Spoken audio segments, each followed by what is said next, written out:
Hello guys, bersama saya lagi dalam Alright Nopo Channel. So sekali lagi, ini adalah siri pendedahan melalui laporan RCI tabung haji, sahabat-sahabat semua. Jadi ini adalah siri yang keempat untuk saya membongkarkan rahasia pendedahan, penyelewengan, rasuah, dan jenayah-jenayah yang ada dalam laporan ini, sahabat semua. Dan untuk hari ini saya ingin mendedahkan rahasia pemecatan CEO dan juga 4 laporan polis ya berkaitan dengan isu jenayah tabung haji, sahabat semua, yang agak misteri, yang agak membuatkan kita tertanya-tanya kenapa perkara ini berlaku. Jadi sebelum saya teruskan, sekali lagi salam sejahtera dan salam madani kepada semua penonton-penonton setia Alright Nopo Channel. Hari ini kita masuk ke fasa yang lebih panas, ya, yang lebih panas dalam siri pendedahan laporan RCI tabung haji. Selama ini kita tertanya-tanya apa yang berlaku di sebalik tabir pengurusan tabung haji selepas langkah Sheraton. RCI ya akhirnya mendedahkan satu kebenaran yang pahit. Individu yang sedang gigih untuk memulihkan tabung haji, dibuang tanpa sebab. Ini ketika kerajaan Perikatan Nasional ya, Kerajaan PAS, Bersatu dan UMNO ya ketika berjaya melakukan langkah Saitan, langkah Sheraton dan sebagainya. Dan dua individu ini sebenarnya sedang berusaha keras untuk memulihkan ya tabung haji pada ketika itu, tetapi malangnya sahabat semua dikatakan mereka dibuang begitu saja tanpa sebab. Bukan itu saja, ada 4 laporan polis melibatkan isu jenayah berat yang sehingga kini masih sepi tanpa tindakan. Jadi siapa yang mau melindungi pelaku jenayah ini? Mari kita bongkar satu demi satu, sahabat semua. Untuk yang pertamanya adalah berkaitan dengan misteri pemecatan CEO dan juga pengerusi. Yaitu Datuk Nik Muhammad Hasudin dan juga Tan Sri Muhammad Nur Muhammad Yusuf. Jadi ini antara kedua-dua yang dikatakan dipecat ya tanpa sebab selepas kerajaan Tobuk Atap, Kerajaan Perikatan Nasional, Kerajaan UMNO, Bersatu dan PAS ya mengambil alih kerajaan selepas langkah Sheraton, sahabat semua. Jadi dapatan RCI sangat jelas. Datuk Nik Muhammad Hasudin sebagai CEO dan juga Tan Sri Muhammad Nur Muhammad Yusuf sebagai pengurusi, sebenarnya mereka telah memberikan hikmat yang begitu cemerlang. Mereka sedang melaksanakan penambahbaikan secara besar-besaran untuk menyelamatkan duit pendeposit. Tetapi apa yang berlaku pada bulan Mei dan Oktober 2021, kedua-duanya ditamatkan perkhidmatan secara mengejut sebelum kontrak mereka berakhir. Apa yang lebih mengejutkan, laporan rasmi pada waktu itu mendakwa kononnya mereka melepaskan jawatan.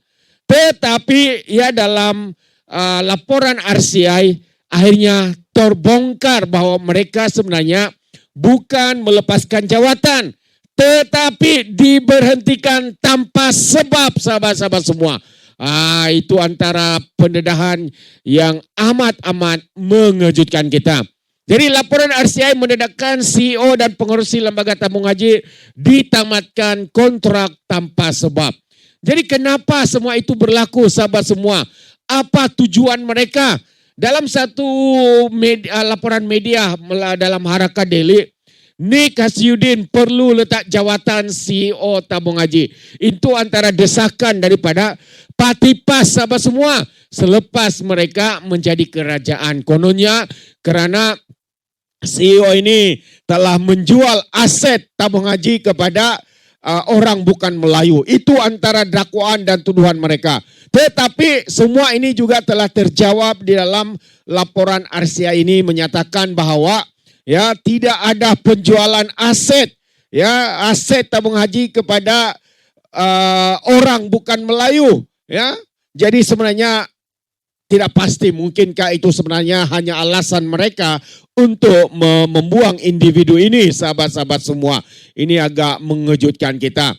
Dan kalau kita lihat ya, Anda boleh nampak ini adalah screenshot dia daripada laporan RCI ini. Mereka sendiri mengatakan dalam 3.2.27 Suruhanjaya pendapati Menteri di bawah Seksyen 6/5 boleh pada bila-bila masa membatalkan pelantikan mana-mana anggota lembaga tanpa apa-apa sebab. Baginya kuasa ini sebenarnya telah digunakan oleh Menteri dalam dua situasi. Situasi yang saya katakan tadi adalah pemecatan ya kepada dua individu ini, CEO dan juga pengurusinya, yang dilantik ketika Kerajaan Pakatan Harapan mentadbir kerajaan. Tapi bila mereka jadi kerajaan dalam sekelip mata, mereka buang. Ya, karena apa? Mungkin tidak tahulah, sebab pada masa itu penamatan perkhidmatan Datuk Nik Muhammad Hasudin bin Yusuf sebagai Ketua Pegawai Eksekutif atau CEO pada 5 Mei 2021 sebelum tamat tempoh ya sebenar perkhidmatannya pada 31 Ogos 2021. Dan seorang lagi yang ditamatkan jawatan ya iaitu Tan Sri Muhammad Noor bin Muhammad Yusuf sebagai pengurusi lembaga pada 15 Oktober 2021 sebelum tamat tempo.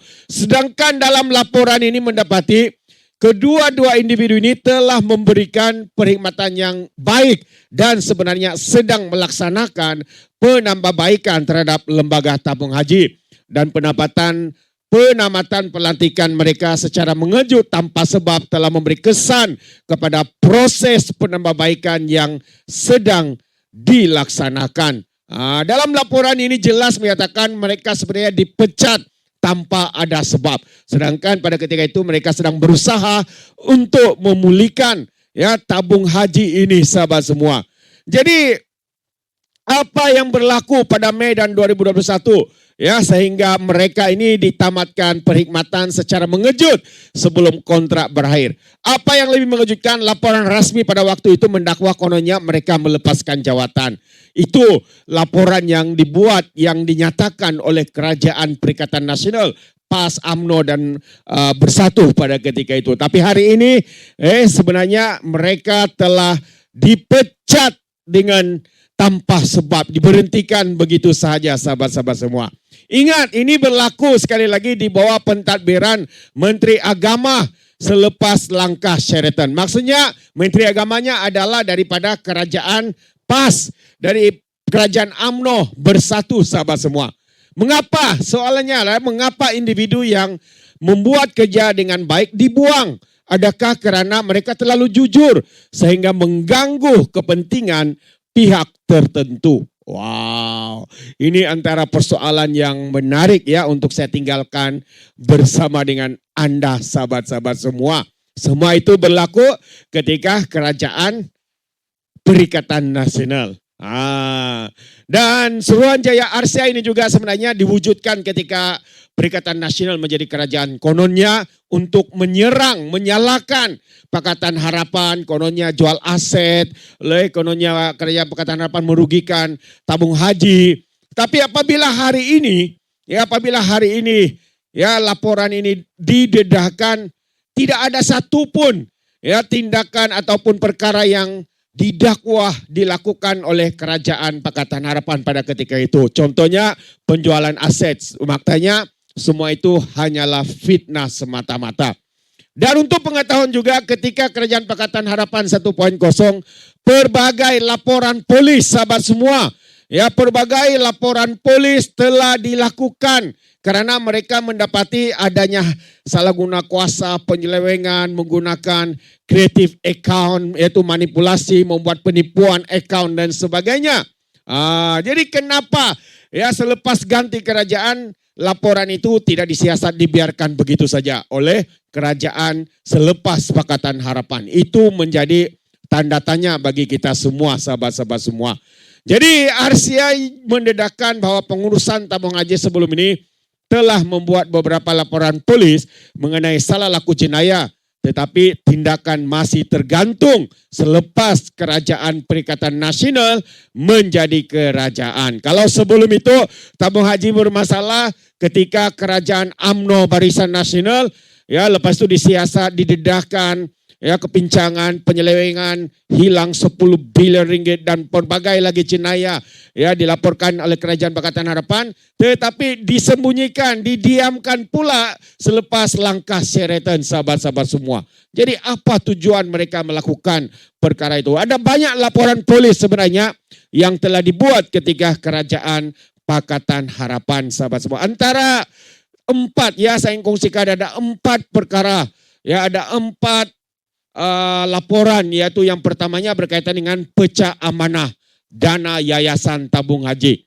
Ya, dikatakan penggunaan wang yayasan yang didakwa melanggar peraturan perlembagaan syarikat. Ini bukan isu kecil, ini melibatkan elemen pecah amanah.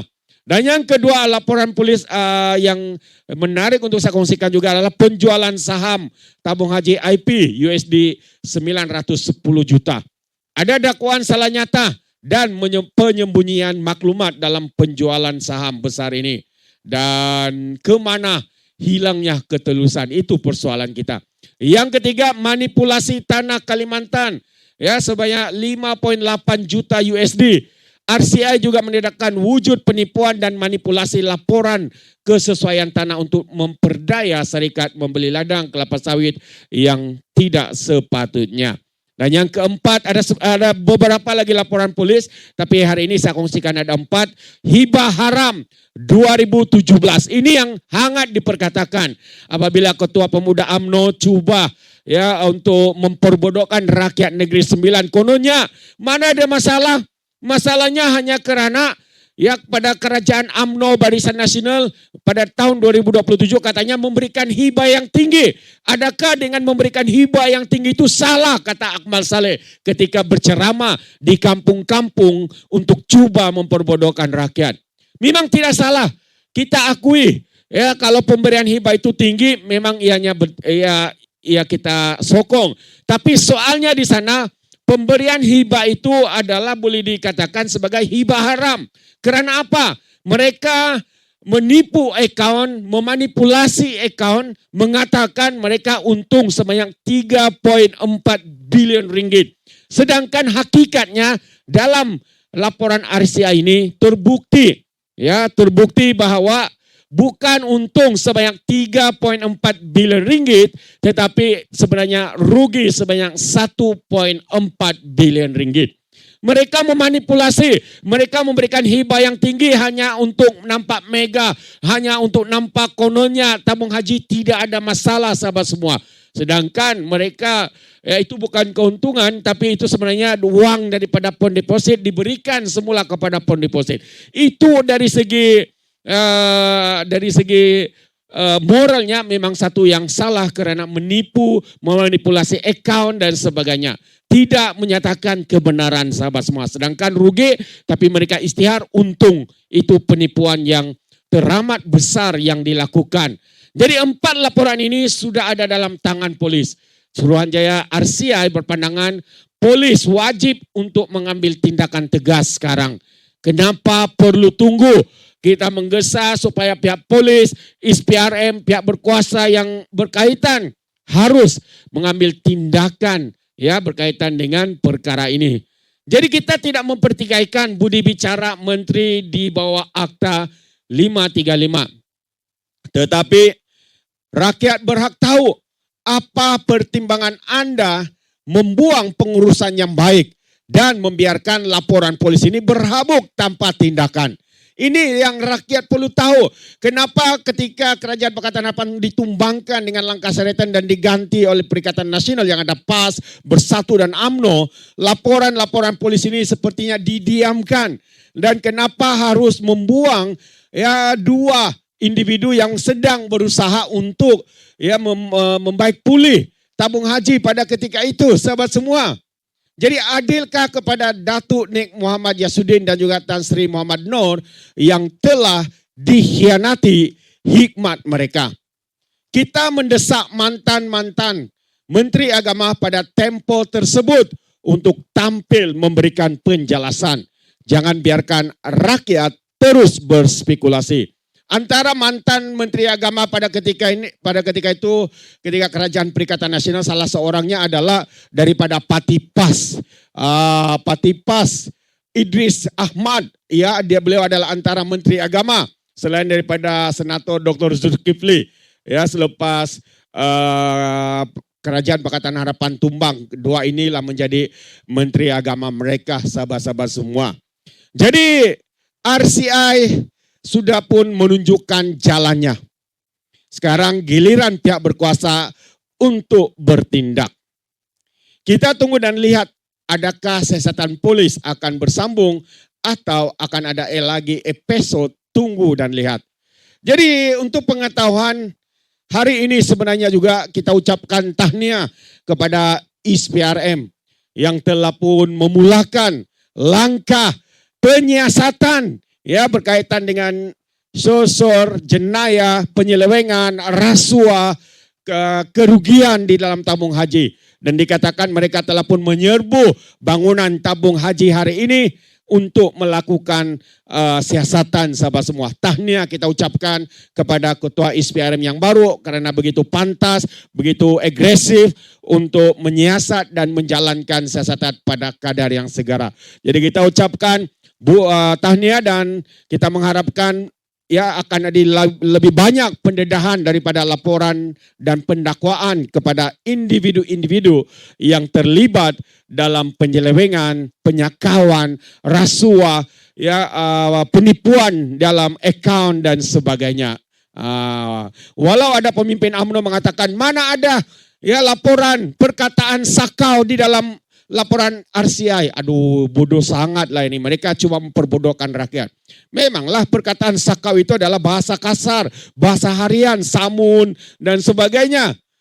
Takkanlah ini Suruhanjaya Diraja, laporan Suruhanjaya Diraja dihantar kepada yang di Pertuan Agung, kena bagilah ayat-ayat yang senonoh, yang sesuai dan sebagainya. Di dalam itu ada banyak perkara-perkara yang melibatkan sakau tapi tidak disebut. Ya penyelewengan, penyalahgunaan, kerugian, ya pelaburan yang merugikan. Semua itu adalah berkisar tentang sakau, penyelewengan, salah guna kuasa, penipuan dan sebagainya. Apakah bodoh Akmal Saleh ini berkempen kononnya mana dah tulisan sakau dalam laporan. Itulah yang mereka coba lakukan untuk mengelirukan rakyat, sahabat-sahabat semua. Jadi kita harap rakyat di luar sana jangan terlalu terpedaya, tertipu dengan kenyataan-kenyataan daripada UMNO dan PAS hari ini yang coba mengelirukan rakyat. Ya, kononnya tidak ada sakau, kononnya tidak ada apa-apa. Baru saja didedakan. Ya, ISPRM baru saja bergerak semula untuk menyiasat. Jadi kita harapkan dalam masa terdekat akan ada pendakwaan. Kira-kira siapa? Kira-kira pemimpin UMNO yang sebelum ini ada yang menterinya daripada UMNO, timbalan menterinya daripada UMNO, perdana menterinya daripada UMNO, siapa lagi? Pengerusinya daripada UMNO, semua daripada UMNO, lembaga-lembaga dalam tabung haji, beramai ahli politik daripada parti UMNO. Jadi kita harap ya siasatan tulus ya dilakukan berkaitan dengan perkara ini. Jadi sahabat semua, itu pendedahan daripada saya. Kita akan berjumpa lagi dalam siri-siri pembongkaran pendedahan ya melalui laporan RCI ini. Dan sehingga itu jangan lupa untuk terus support Orang Dapat Channel dengan cara tekan butang subscribe, like dan share video-video yang ada dalam channel ini. Sekiranya Anda memberikan sebarang pandangan, pendapat Anda, ya Anda boleh berikan di dalam ruangan komen. Terima kasih. Kita berjumpa lagi dalam info dan update yang seterusnya. Sekian, bye-bye.